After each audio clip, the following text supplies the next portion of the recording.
एक चोर ने संत से कहा कि आज से आप मेरे गुरु, लेकिन मैं चोरी करना नहीं छोड़ सकता।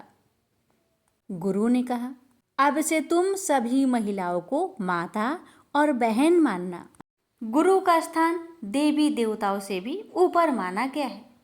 गुरु की बातों का पालन करने पर किसी का भी जीवन बदल सकता है। भक्तों, एक लोक कथा के अनुसार पुराने समय में किसी गांव में एक चोर ने विद्वान संत से कहा कि आज से आप मेरे गुरु, लेकिन मैं चोरी करना नहीं छोड़ सकता क्योंकि यह मेरी काम है। गुरु ने चोर से कहा कि ठीक है, अब से तू मेरा शिष्य है। मेरी एक बात ध्यान रखना, सभी महिलाओं को अपनी माता और बहन समझना। चोर ने ये भी बात मान ली। ये लोग जिस गांव में रहते थे, उस राज्य के राजा के यहाँ कोई संतान नहीं थी। इस वजह से राजा अपनी रानी से गुस्सा था और रानी को अलग महल में रहने भेज दिया था। संतान ना होने की वजह से रानी बहुत दुखी थी। एक रात चोर रानी के महल में चोरी करने पहुंचा। रानी ने देख लिया कि चोर महल में घुस गया है। महल के चौकीदारों ने भी चोर को देख लिया और उन्होंने राजा को खबर दे दी। रानी ने चोर से कहा कि तू यहाँ कैसे आया है? चोर ने जवाब दिया कि मैं घोड़े से आया हूँ। रानी बोली, मैं तेरे घोड़े को सोने चांदी से लदवा दूंगी, बस मेरी एक इच्छा पूरी कर दे।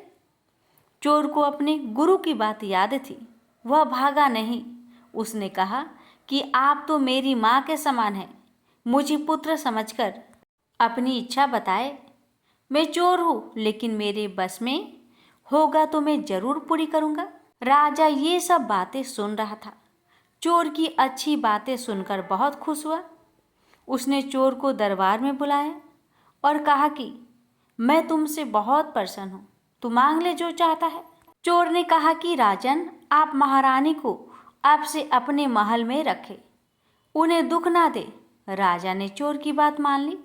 महारानी से राजा ने अपने किए की क्षमा मांगी। रानी से राजा ने कहा कि हम इस चोर को अपना ही पुत्र बना लेते हैं। इसकी वजह से ही सब ठीक हुआ है। राजा भी ये बात मान गया और चोर को अपना उत्तराधिकारी घोषित कर दिया।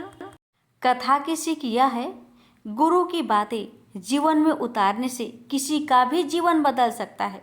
चोर चोरी करता था, लेकिन उसने गुरु के उपदेश को ध्यान रखा और राजा रानी उससे प्रसन्न हो गए। एक चोर का जीवन बदल गया। प्रेम से बोलिए हरे कृष्णा।